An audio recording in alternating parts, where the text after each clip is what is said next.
എല്ലാവർക്കും ജെറിക്സ് മീഡിയയിലേക്ക് സ്വാഗതം.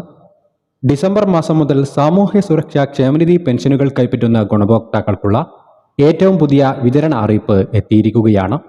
ശേഷിച്ച ഒരു ഗഡു പെൻഷൻ കുടിശ്ശികയായ 1600 രൂപയുടെയും വർദ്ധിപ്പിച്ച പെൻഷൻ തുകയായ 2000 രൂപയുടെയും 2025 നവംബർ മാസത്തിലെ ആദ്യ വിതരണം അവസാനിച്ച ഘട്ടത്തിലാണ് വീണ്ടും ഗുണഭോക്താക്കൾക്ക് സന്തോഷ വാർത്ത എത്തിയിരിക്കുന്നത്.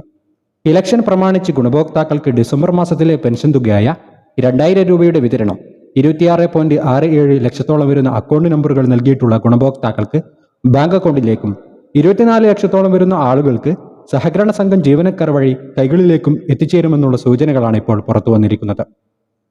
18 മാസത്തോളമായി മുടങ്ങിക്കിടക്കുന്ന കെട്ടിട നിർമ്മാണ മേഖലകളിലേക്കുള്ള കുടിശ്ശിക പെൻഷൻ തുകയുടെ വിതരണം സംബന്ധിച്ചുള്ള സുപ്രധാന തീരുമാനങ്ങൾ ഈ ആഴ്ച തന്നെ സംസ്ഥാന സർക്കാരിന്റെ ഭാഗത്തു നിന്നും പുറത്തുവരും. കുടിശ്ശിക തുകയിൽ 1-2 ഗഡുവെങ്കിലും അനുവദിച്ചേക്കുമെന്നാണ് റിപ്പോർട്ടുകൾ സൂചിപ്പിക്കുന്നത്. കെട്ടിട നിർമ്മാണ മേഖലയിൽ പെൻഷൻ തുക കാലങ്ങളോളമായി മുടങ്ങിക്കിടക്കുന്നത് സംസ്ഥാന സർക്കാരിനെ സംബന്ധിച്ചിടത്തോളം വലിയ വെല്ലുവിളി ഉയർത്തുകയാണ്. ഈ സാഹചര്യത്തിലാണ് വിവിധ മേഖലകളിലേക്കുള്ള കുടിശ്ശിക അടക്കമുള്ള ആനുകൂല്യങ്ങൾ വിതരണം ചെയ്തതിലേക്കായി സംസ്ഥാനം വീണ്ടും കേന്ദ്രത്തോട് വായ്പാനുമതി നേടിയിരിക്കുന്നത്. ഇന്ദിരാഗാന്ധി ദേശീയ വാർദ്ധക്യകാല പെൻഷനുകൾ, വിധവാ പെൻഷനുകൾ, ഭിന്നശേഷി പെൻഷനുകൾ, അവിവാഹിത പെൻഷനുകൾ, കർഷക തൊഴിലാളി ക്ഷേമനിധി പെൻഷനുകൾ കൈപ്പറ്റുന്ന ഗുണഭോക്താക്കൾ എന്നിവർക്ക് വർദ്ധിപ്പിച്ച പെൻഷൻ തുകയായ 2000 രൂപയുടെ വിതരണം, നടപടിക്രമങ്ങൾ എന്നിവ വരുന്നാഴ്ച മുതൽ ആരംഭിക്കും. ഡിസംബർ 25 മുൻപ് മുഴുവൻ ഗുണഭോക്താക്കളുടെയും ബാങ്ക് അക്കൗണ്ടിലേക്കും കൈകളിലേക്കും തുക പൂർണ്ണമായും എത്തിച്ചേരുന്ന രീതിയിലാണ് വിതരണം പുനഃക്രമീകരിക്കുന്നത്. ക്ഷേമനിധി ബോർഡുകൾ വഴി പെൻഷൻ തുക സ്വീകരിക്കുന്ന ഗുണഭോക്താക്കൾക്ക് നവംബർ മാസത്തിലെ കുടിശ്ശിക തുകയായ 1600 രൂപ വീതമാണ് എത്തിച്ചേർന്നിട്ടുള്ളത്.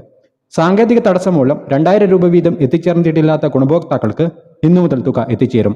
ഈ സാഹചര്യത്തിലാണ് വളരെ പ്രധാനപ്പെട്ട ഒരു അറിയിപ്പ് സംസ്ഥാന സർക്കാരിന്റെ ഭാഗത്തു നിന്നും പുറത്തു വന്നിട്ടുള്ളത്. ക്ഷേമ പെൻഷൻ ഗുണഭോക്താക്കൾക്ക് പുറമെ സർക്കാർ ജീവനക്കാർ ഉൾപ്പെടെ പെൻഷൻ വാങ്ങുന്നവരാണ്. ഈ പെൻഷൻ യഥാർത്ഥ ഗുണഭോക്താവിന് തന്നെയാണ് ലഭിക്കുന്നതെന്ന് സ്ഥിരീകരിക്കാൻ എല്ലാ പെൻഷൻകാരും എല്ലാ വർഷവും ലൈഫ് സർട്ടിഫിക്കറ്റ് സമർപ്പിക്കണമെന്ന് സർക്കാർ ആവശ്യപ്പെട്ടിട്ടുണ്ട്. സർക്കാർ രേഖകൾ അപ്ഡേറ്റ് ചെയ്യാൻ മാത്രമല്ല, തട്ടിപ്പും വഞ്ചനയും ഉൾപ്പെടെ നടക്കാതിരിക്കാനുള്ള ഒരു പ്രധാന മാർഗം കൂടിയാണ് ലൈഫ് സർട്ടിഫിക്കറ്റ് സമർപ്പണം. ഈ വർഷം ലൈഫ് സർട്ടിഫിക്കറ്റ് സമർപ്പിക്കുന്നതിനുള്ള കാലാവധി അവസാനിച്ചിരിക്കുകയാണ്.